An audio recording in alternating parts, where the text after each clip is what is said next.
So I think we're at the start right now. People are still coming in. Are we still allowing people in? Are still people in the waiting room or? Let's see. Paul, do you have any? Yeah, In the everybody. lobby? Still allowing people Yeah. in? Or No, nobody in no people in the waiting room. We're also live on YouTube. Paul, do you have any? Ah, cool.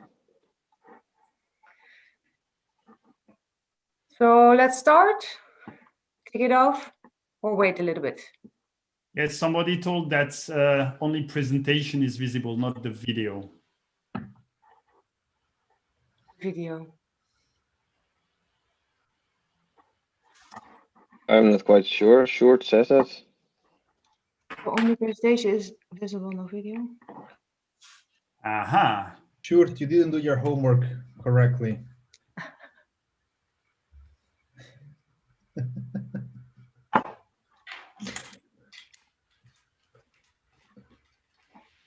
Using the app. Yeah, Linux and Zoom works so Oh good. yes, I'm actually in the browser. That's probably why I only get one video at a time.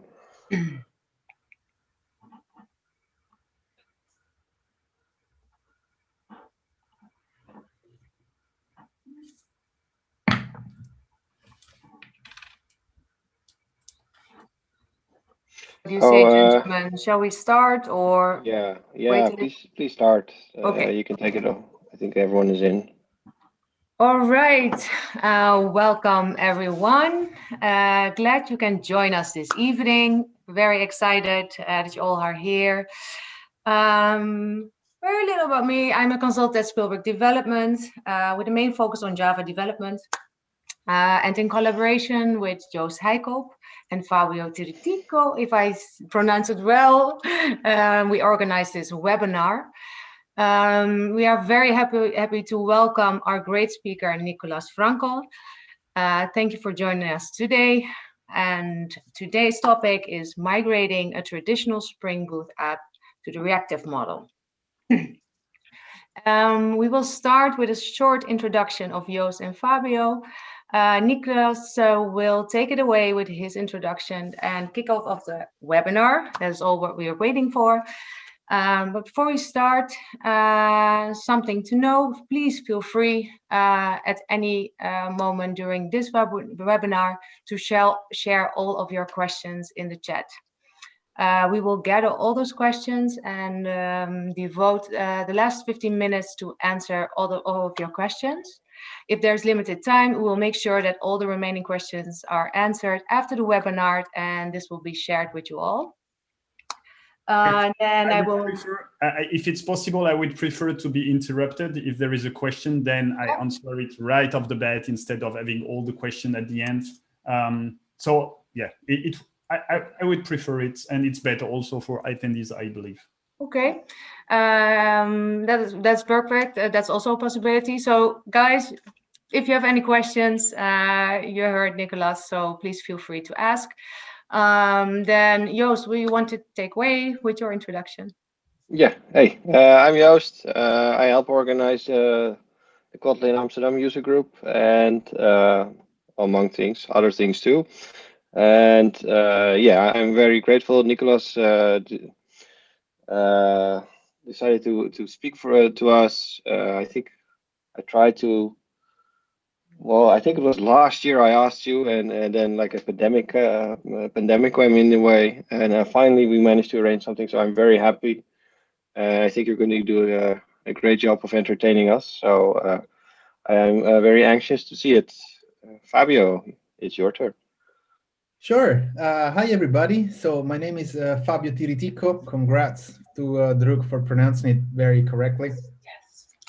My Twitter handle is TicoFab, which is in fact a lot easier to pronounce. And I am the organizer of Reactive Amsterdam.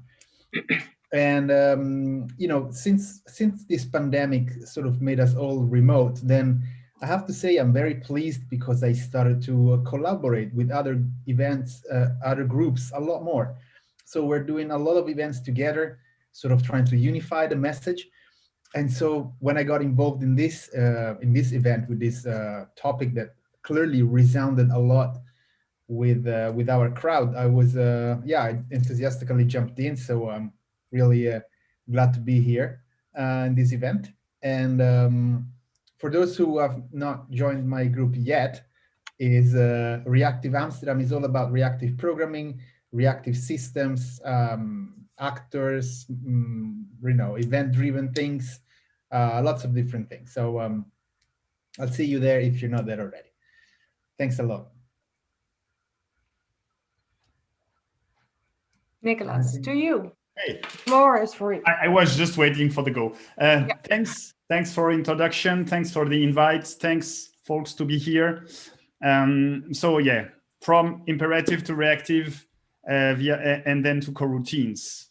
So I'm Nicolas Frankel. I've been a developer, architect, whatever, for like 18 years now. Yeah, I'm that old. And since 2 years, I'm a developer advocate. I'm not a reactive guru. In fact, for a long time, I pushed back. So when I'm talking about reactive, yeah, sorry, Fabio, I will speak under your control, and yeah, you might let me know. But I am a Spring Boot fan, that's for sure. I work for a company called Hazelcast. Hazelcast has 2 products. The first one, our first product, is an in-memory data grid. And if you don't know about an in-memory data grid, you can think about it like a distributed data structure, distributed over the network. So instead of having a JVM having all your data, you can replicate it, you can shard it, whatever. And the other is Hazelcast Jet, and it's an in-memory stream processing engine, also distributed. It leverages Hazelcast NDG. But today I won't talk about them. Today I will talk about reactive. And actually, when we think about reactive, the first thing that comes to mind is the Reactive Manifesto. And the Reactive Manifesto tells that a system, a modern system, must have 4 properties. First is being responsive. The second is being resilient. Third is being elastic. And the fourth is being message-driven. And the fun part in this Reactive Manifesto is the first people who signed or reviewed it all belong to Lightbend, the company now behind Scala. And of course, they had something in mind when they wrote the Reactive Manifesto.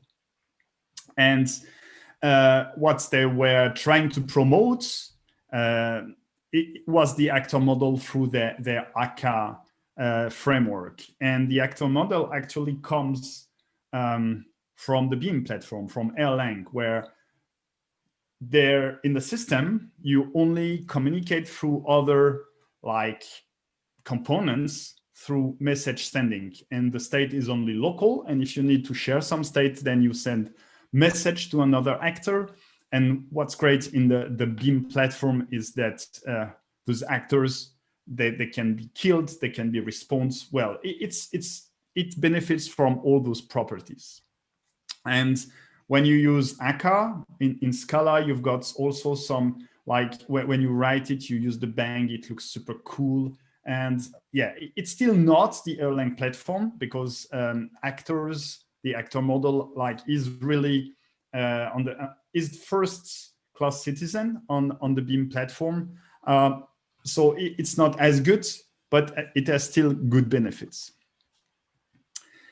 But what's very funny is that in the end, it's not the actor. I mean, my feeling, again, I speak under Fabio's control. It's not the actor model that won the race. The actor model is still used, ACA is still used, but what you see all the time when people talk about reactive, when they talk about reactive programming, is, especially on the JVM, is they talk about reactive streams. And the idea behind reactive streams is to provide a very simple API and to have non-blocking back pressure. Just let's talk about this. Why are we doing reactive right now? Why at this moment there is so much, let's say, craze about reactive? The first is scalability. And this is where, for me, it's very funny because, yeah, like most systems don't need to be web scale. They don't need that kind of scalability. Still, if you are on the scale of Facebook, on the scale of Netflix, if you need to handle a lot, and when I say a lot, it's really, really a lot of requests per seconds, then probably having one single thread per request doesn't scale. The other, which is less talked about, but I believe is more important, is the reactive model is more cloud friendly. If you do blocking I/O, if you do blocking requests, and if every time you receive a request and you do some other calls to another component of the web, you block the thread, well, you are just consuming resources and you are actually paying for that, and you don't get anything in return at that moment. But with reactive, because it's non-blocking, well, actually, whatever component you have in the system is used to the fullest, and everything that you pay for, you actually use it. So I believe that's actually a good use case right now. The idea behind this reactive programming is to have a reactive loop. So when you receive requests, they get piled up in an event queue. And then there is a single thread that actually handles them one by one. And instead of doing something and then blocking, then it just like put them in an event handler, and then it subscribes. And when it gets the response, it sends the message back. And it's exactly what happens when you do Node.js, for example. In Node.js, as the benefit or the downside, depends on how you set to be single threaded. So you should never block. As soon as you block something, then the application just stops. On the JVM, we have, again, the benefit of the downside of being multi-threaded. So if you want to use many threads, it's possible up to a point, then you will hit the limit of your system.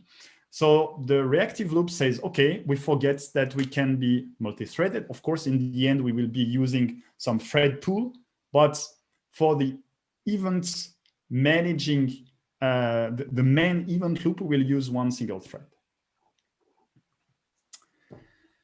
There are also some downsides of reactive. In my opinion, again, as a Node guru guy, for me, it's much more complex mentally to handle the stuff, because when I write my, let's say, I wouldn't say my normal code, but my imperative code, I write in order. And when the line has been executed, I know the second line will be executed. With reactive programming, you basically have no clue. You can write in a certain order and get the result in the opposite order, or still in the same order, or in any order, and it won't be repeatable. So it's harder to reason about. Also, because of the threading model I just talked about, it's super hard to debug, because the threads that handle the events might not be the threads that returns the response. Very hard to debug. You must know the API. If you don't know the API, you just are like, you cannot do anything. So one of the first things that you do when you do reactive programming is ask the expert next to you, hey, how do I do that? Like even simple if doesn't work. And worst of all, as soon as you've got one single blocking call, well, it's not reactive. You're blocking the whole stuff. So you must really make sure that every single call in your program, in your application, is non-blocking. Oops. And now about the API. I will talk about the Reactive Streams API because it's the one that Spring Boot uses. I will just mention the flow in Java 9 afterwards. But Reactive actually is based on those 4 simple blocks. You have a subscriber, you have a publisher, you have a processor that has both. And so when a subscriber subscribes on the subscriptions, it you have this new object, and you can see here on the request, you can ask how many items you want. And that is what is meant by back pressure. It's actually the subscriber that is able to ask, hey, I want this many items. So it won't be overwhelmed by too much workload. It knows its own pace, and it's able to request that many items and then do its stuff and then more. The project Reactor is uses those 4 building blocks, and it's not dependent on Spring. Actually, it's the other way around. Spring depends on project Reactor. It's led by Pivotal, and it's one of the many implementation of the reactive streams. So you can find other implementation, but this is one that you will use by Spring. So this is one that we will use in this talk. Yeah, I told about JDK9 flow. That's very funny. When you look on the reactive stream website, you find these quotes. There will be a migratory period because Java 9 now has a type that actually does the same building block, but in another package, because otherwise that wouldn't be fun. And so they tell, oh, no worries. We have our own API in our own package, our namespace. But don't worry, we will migrate at some point. Well, yes. Guess what? They didn't migrate. I found a class called flow adapters in the reactive stream latest jar, which allows you to bridge between the Java 9's flow and the reactive streams API, but they don't seem to be willing to change. So that's very funny. You have those 4 classes, and they are in different namespaces. Welcome to the world of the JVM. I guess that you are all familiar with Spring and the Spring framework, and the web part of the Spring framework actually does support reactive types since version 5, and it's called Spring Web Flux. Everything is in a dedicated package. So now suppose we want to do some reactive web stuff. Probably you are used to using Spring MVC. It's not reactive. Spring MVC you can implement through annotations. You can also implement through functional API. Spring Web Flux, on the opposite, is reactive, and you can also implement it through annotations or through functional API. So both are possible, and actually migrating from one to another is just a change of package. It will be the same API, it will be the same annotation, you just need to change the package. So that's what we will do in this talk.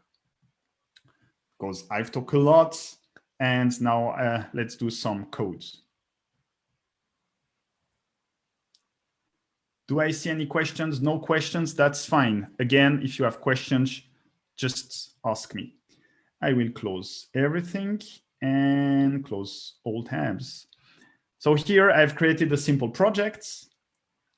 I have Spring Boot data GPA. I have a Spring Boot web. I've thrown in a bit of Hazel cost because I want to have some caching on the Hibernate port. So I'm using Hibernate as the default GPA implementation. And when I make a request, I want that the result be cached so that I don't go to the database again with the same request. This is pretty stupid because I'm using an in-memory database, but imagine I'm using MySQL or Postgres. I mean, for demo, this is more than okay. And of course, I'm using Kotlin. This is just regular stuff, nothing mind-blowing. And here I have my application. I have an entity, like here, that will be cached by Hibernate, ID, first name, last name, birth dates, that I'm always using the same. And then I have two get mappings. I have a get mapping that get all entities and a get mapping that get a single entity. So if I run this application,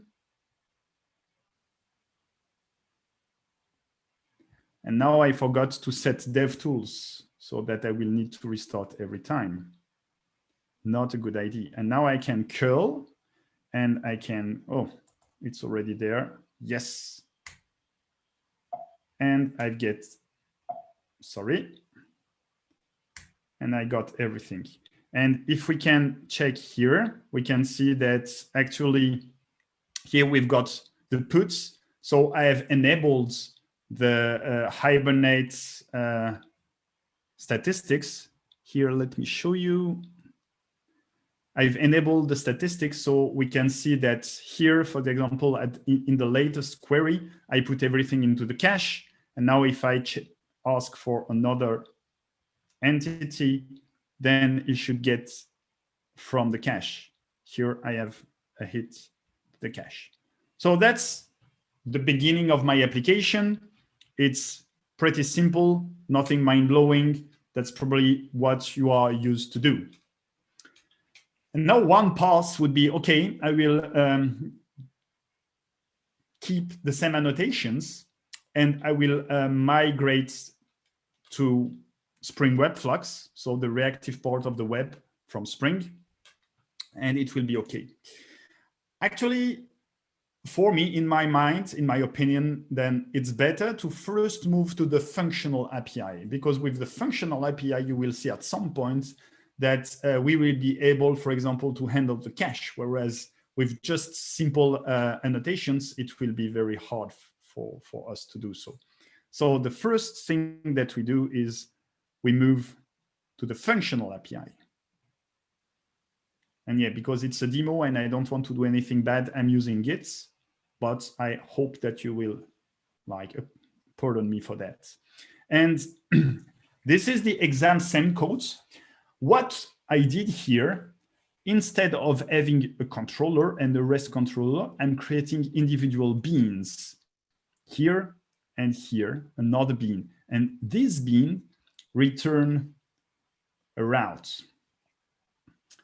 And this is much more functional. So here, for example, I say, hey, when I get on person/ID, then I will get from the requests, I will get the post variable ID, and I will do the repository dot find by ID, and it will be the body of my response. So let's check that it still works. I will restart the application.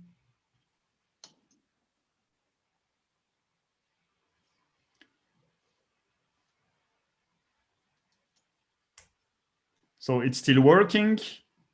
And here I still have my, so here I restarted the application. So the cache started from 0 again because it's embedded in the application. It's not an external Hazelcast instance. Here I have a miss, here I have a put. And if I do it again, I should have one hit. Yes, I have, sorry. I have one hit and no JDBC connection, no statements, nothing. Perfect. Still working. So now that I am at this point, it will be much easier to move to the Reactive API, which is my next stuff. Oh, no. Before, what I will do, I will create a handler. Here, I say, okay, this is mixing the routing part and the logic port. So I will create a handler and create a dedicated class for that. So the creation of the, response here is factored into this handler class. I still have a mapping from one bean to one function, and it allows me to write this very short stuff. So here, you can focus here on the routing, and here you can focus on actually what I'm doing. But because I'm using Kotlin, I don't need to use the Java API. There is a DSL. There is a router DSL in Kotlin that allows me to write this kind of stuff, which is even nicer. So I've I inject the repository, I create the handler out of the repository, and now I have this kind of stuff. Of course, you can still do nested stuff, but I mean, at the moment, it's still good enough. So I can restart the application, still check that it works, because I'm like a bit paranoid. You know, it's a demo, so there is a lot of chances that doesn't work at some point. Yes, still working. Still miss, still put. Okay. And asking the same. Now we've got a hit. Still okay. So right now, we've actually not changed anything regarding the reactive nature of the application. What we have done is just moved from an annotation-based model to more functional, more declarative one. I didn't get completely, I still have this bin annotation. If you have been doing some Spring with Kotlin, you know there is also a bin DSL. But as I mentioned, this is good enough, at least for this talk.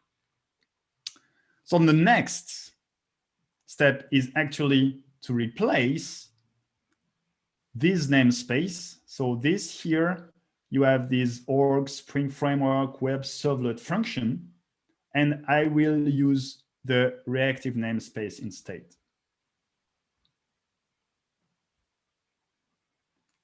So this is the reactive namespace, and what you can see here is the code itself.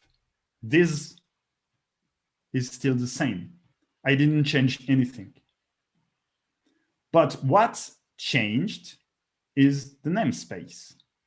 What did change a bit is here, you have this body value. You cannot use the body itself. You have to put the body value here, because body itself requires an inserter, and here it's not. It's still the same old types that we returned. It's still this GPR repository. Let's check if this works.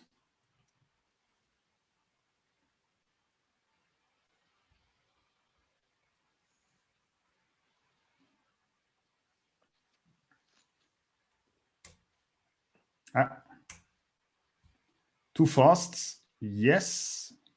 And again, to check that the cache works, yes. Everything still works. Contract terminated, we've finished, everything is fine, correct? Who can tell me, yes, this is done, our work is done, we can go home, have a good evening, or not?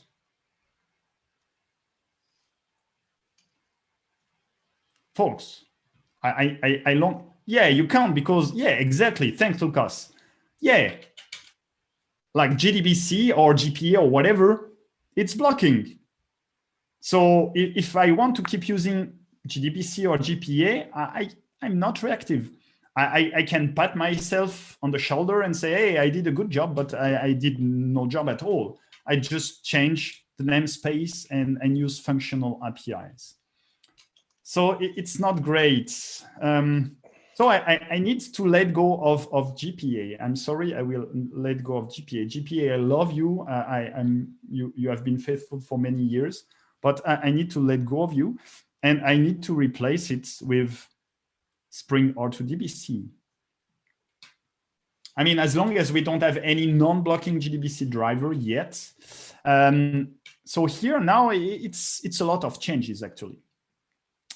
I removed GPA, and I'm using Spring Data R2DBC, and I removed the JDBC H2 driver, and I replaced it with the R2DBC H2 driver, which is a lot of things. Because previously I was happy that Spring Boot did everything for me, because GPA is very well integrated into Spring Boot. So the data was created for me. I only had to configure, hey, I want to use the cache, and everything was done. But now I have to do everything myself. Like, for example, I need to create the schema, and I need to load the data.sql by myself. The data.sql is here. It's how I created the data in the first place. This is done for me by Spring Boot by using Spring Data GPA here. I need to actually read the file and I need to insert them like manually. That's not great. Also, if you are using R2DBC, you need to remember to use these like annotations, otherwise nothing will happen. And I'm still lucky because I just need to change the GPA repository by reactive sorting repository, and I still benefit from the creation at runtime of all what is required. So find by ID and find all the implementation will still be given for me by Spring at the end. So now it looks a bit better. Let's try again. Demo gods would be great. That it still worked.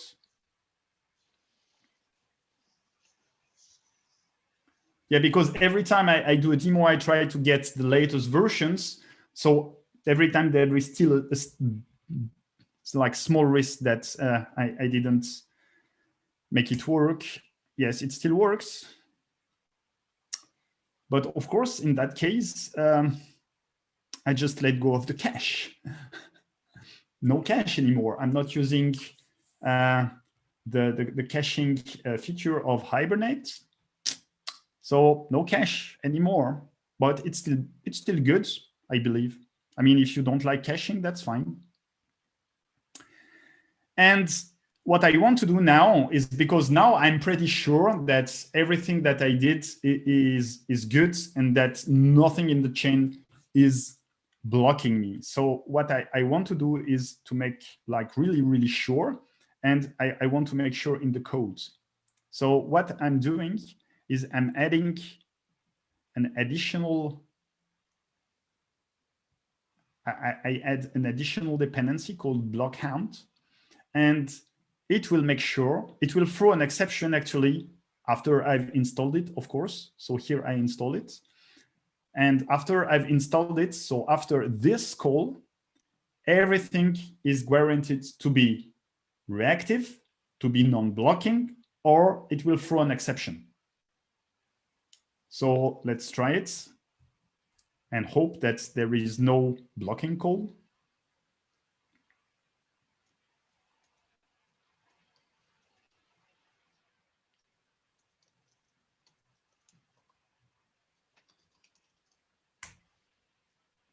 Yeah, so it still works.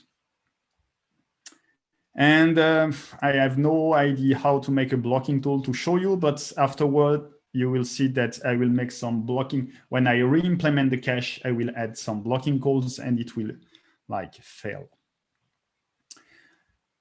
So here, this is what I did initially, like in a naive way. A colleague of mine told me, hey, but I mean, there is an API for that. So you have this connection factory initializer in Spring, and you can add so-called database populators. So you don't need to write everything by yourself. You just like tell it, hey, just like execute this script, and it will do it. Perfect.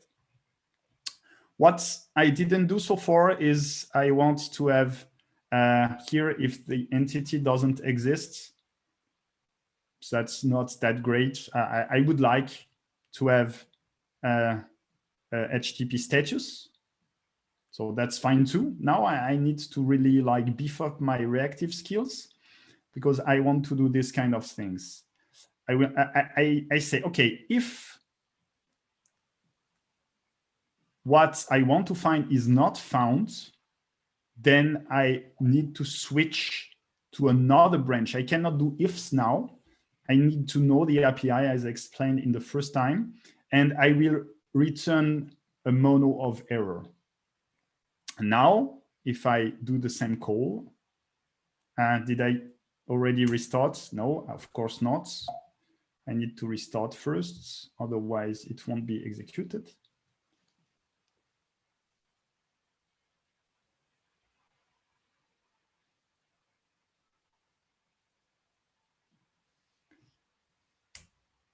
Yes.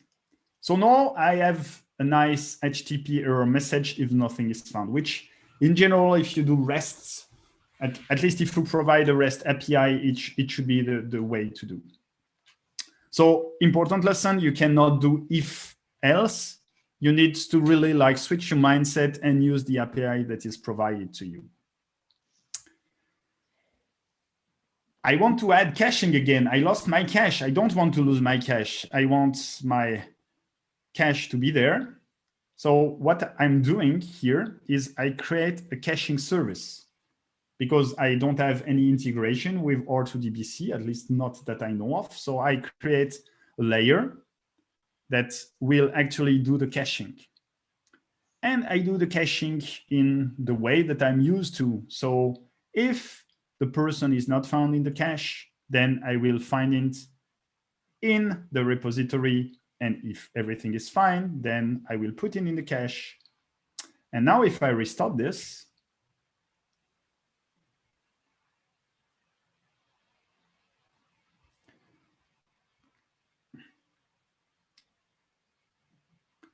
and I ask for entity 1, I have an internal server error, which is good because that was what I expected actually. And now I have Blockhound telling me, hey, you did something very bad. You did blocking calls. That's you cannot do in a reactive application. Yeah, it's a bit big. No, it tells me there is no suitable serializer for class person. What did I do? I did some bad stuff. What happened? What happened? So let's say serializable. So here, Blockhound should tell me that I did something bad. Hey, what does it do? Ah, not this one, java.io.serializable. And now it tells me,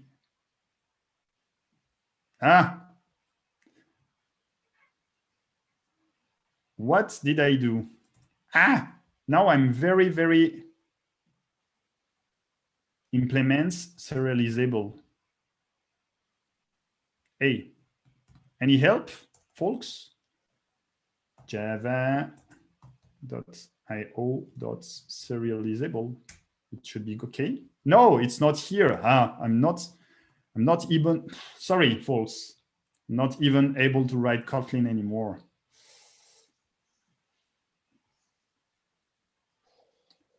So now Blockhound should be the one telling me that something is wrong. Now I wonder, it's one of my rebase that didn't work. I need to put it back. So now it tells me A, and it should tell me that something is blocking. So I don't understand why. I told you something in the demo was not working, so it's now. But now we can see that the cache is still working again. Anyway, the correct way to do that, and we need to check why Blockhound doesn't tell me that I did something bad. Smart checkout. Apply, continue merge.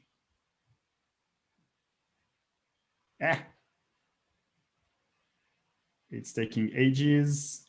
I will abort it, abort and roll back. So I will just remove it. And I will check out it and put it back because I'm still using the cache. And everything I put in the cache should be serializable.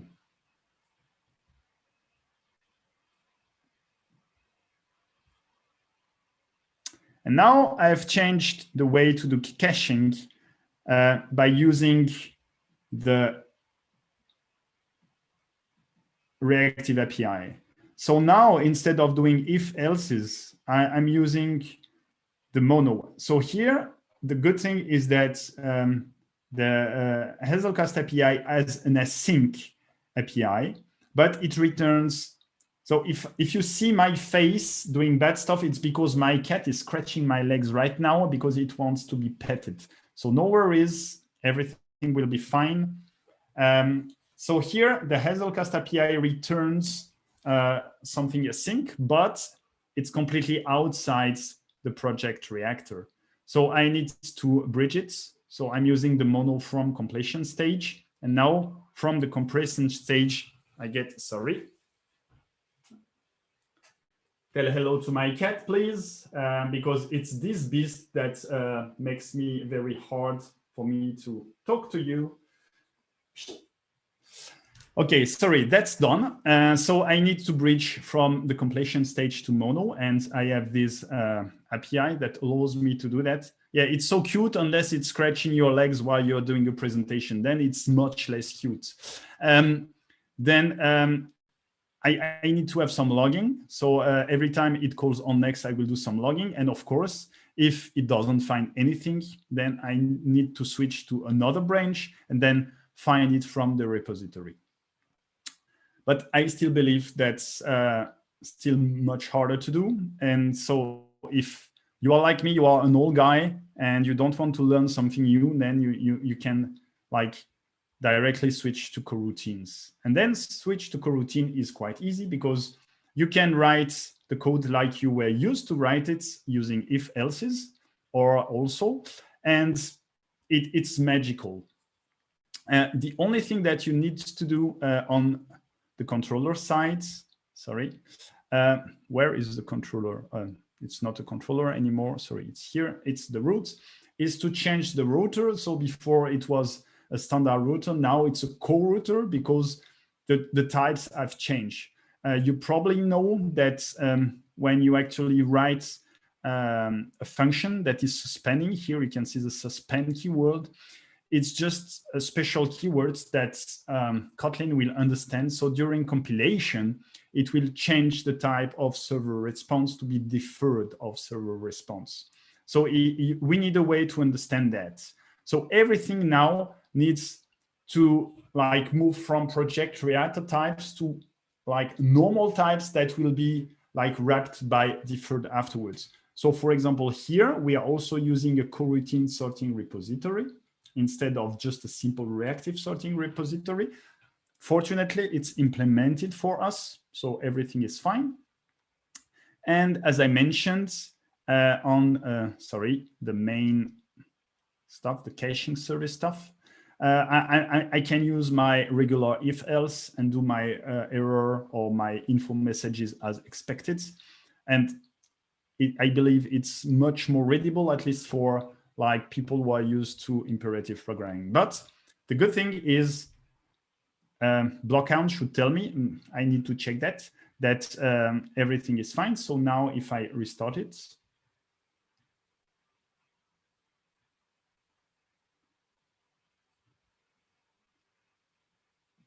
and it should tell me that it works. Yes, it still works. And the good thing is I have my cache back. Hey.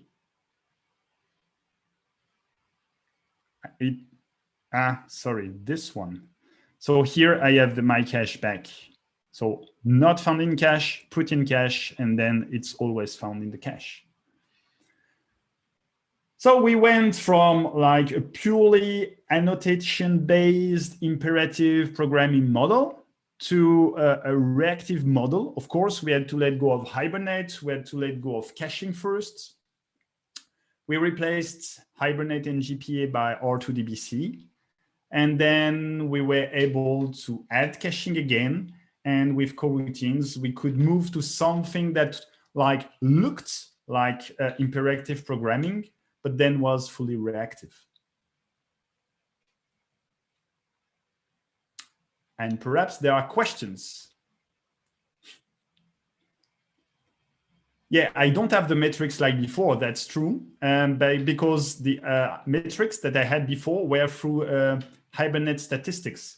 So if we check in the Git stuff,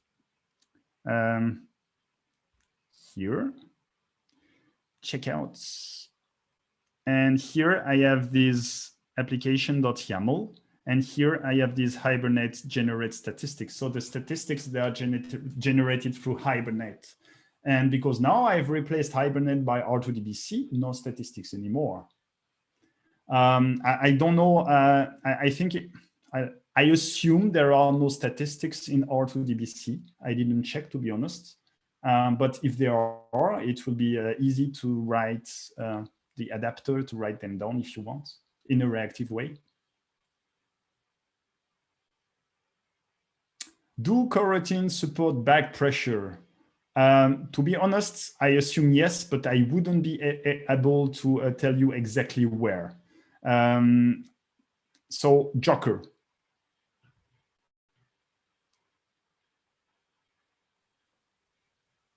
But it's a good question. I will write it down because probably I will do this talk again and I need to check because it's a good question.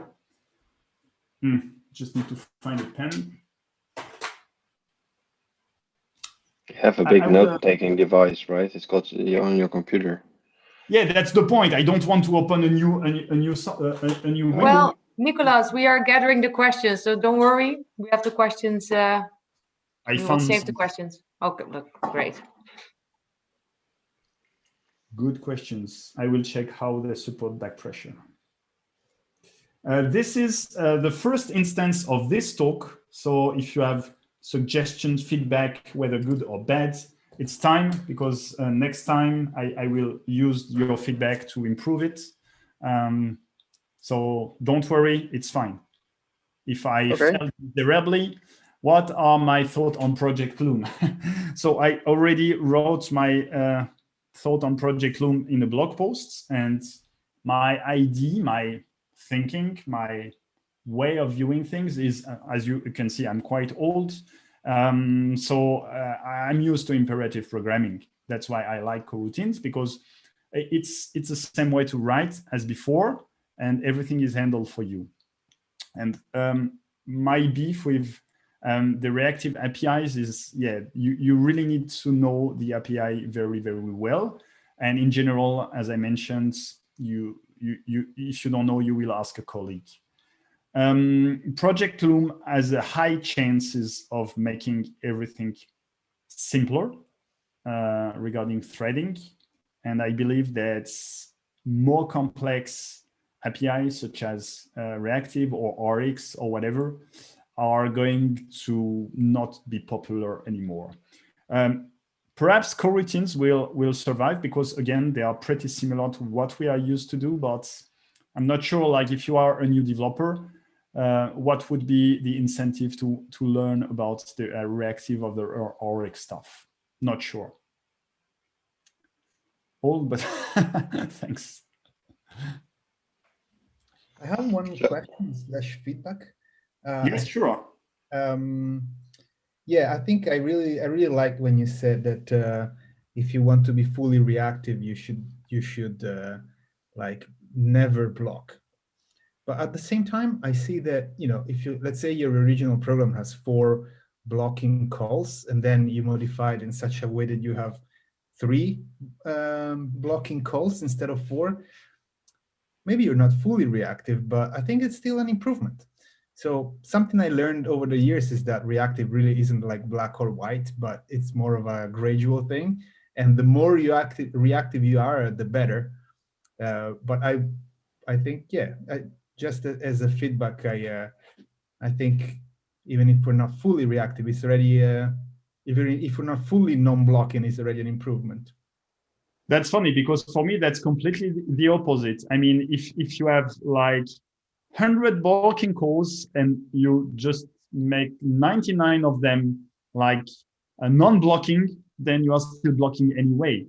Oh, that's interesting. I need to talk more about it.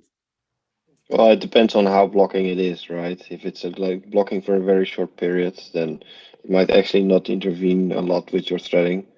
Yeah. And so that's the issue. For example, with Blockhand, for example, you can tell it to ignore some calls because, yeah, obviously you will block at some point. You will read files, you will read a class file, you will read something that is blocking anyway because it cannot be non-blocking. And in that case, yeah, that's how you configure Blockhand. And probably here I configured it to be like to relax because it should have caught the if else stuff. But yeah, Yes, that's in general. Yeah, you need to say, okay, I will be using this framework. This framework is known to block here and here. So I will tell Blockhound, I just ignore this.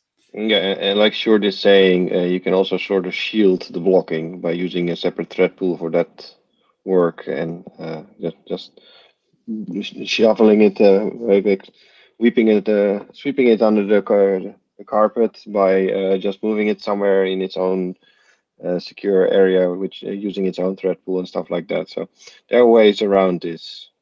So you Not can having to- isolate your reactive code from your blocking code. Yeah. Yeah.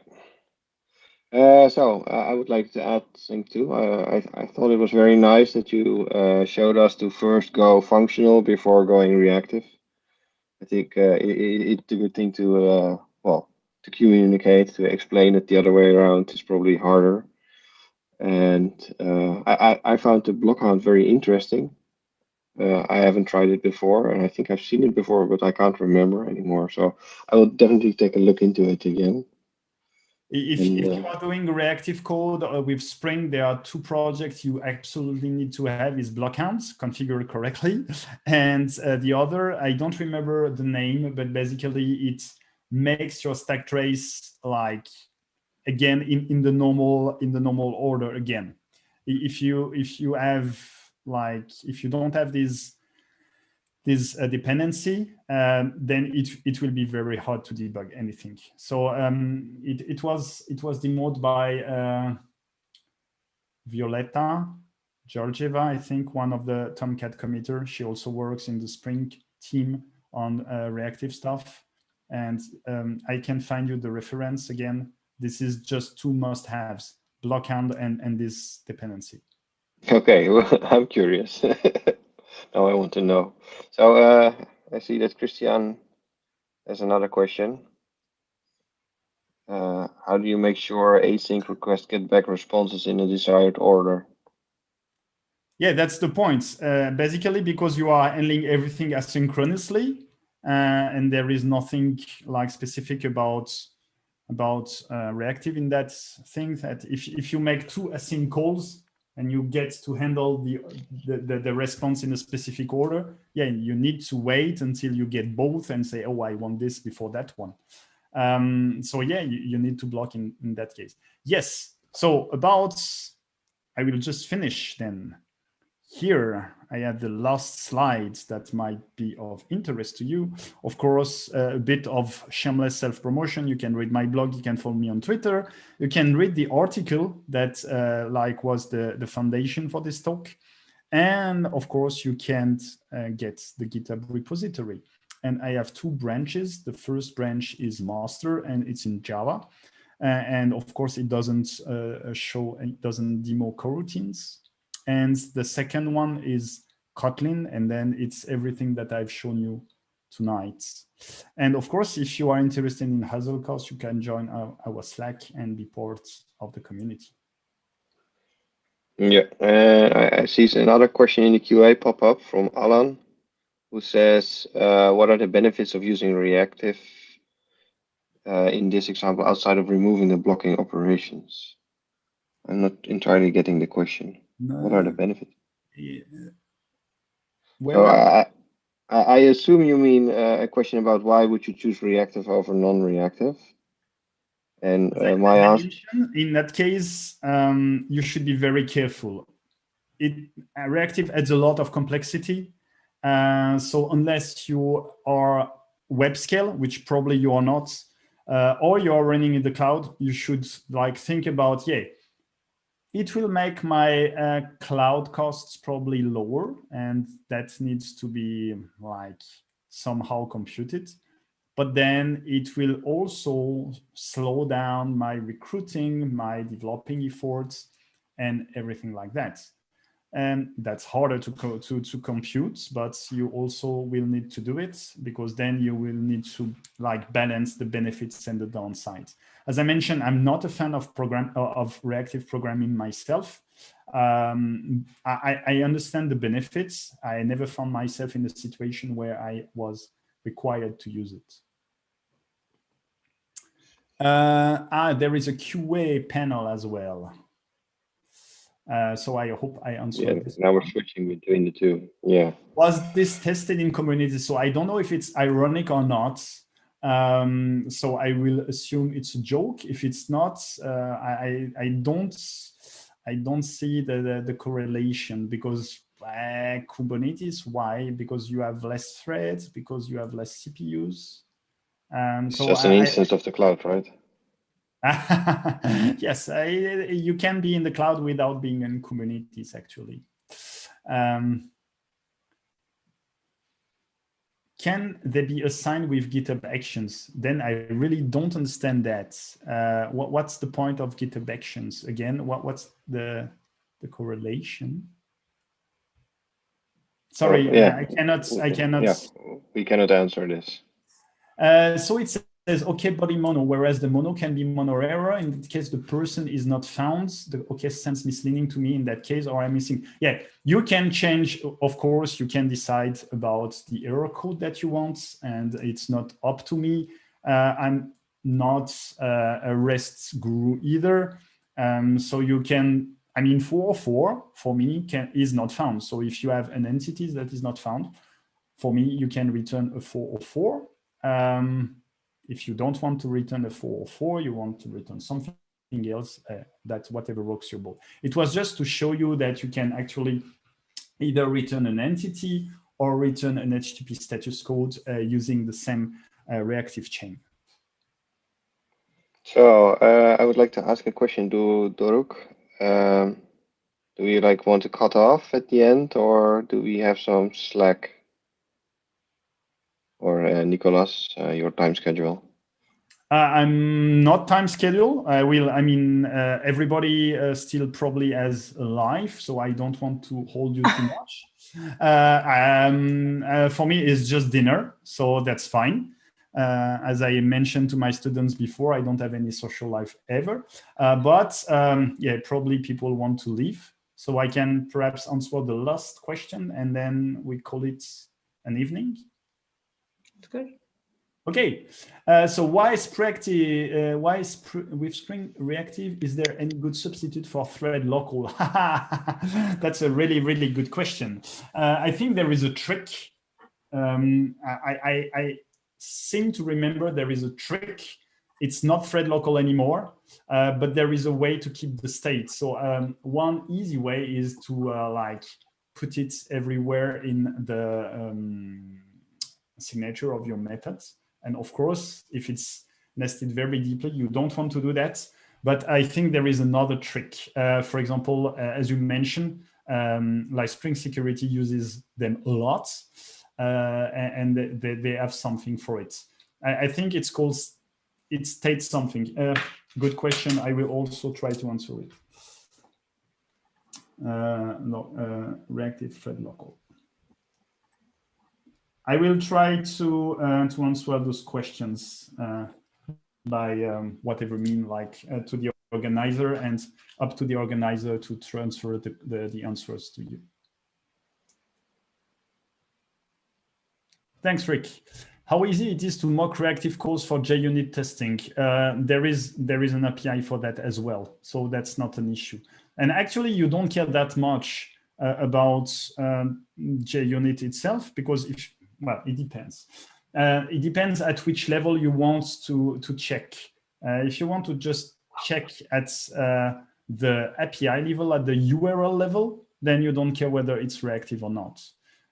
You just call that you would expect and just check that the results are what you wanted. Now, if you want to check that it's reactive, that's different.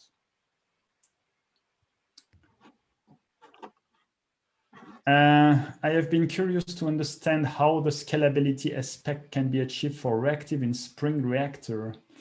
Well, that's the point, is just to have an event loop that doesn't block at all, but I'm not sure I understand. What is your question, Mary?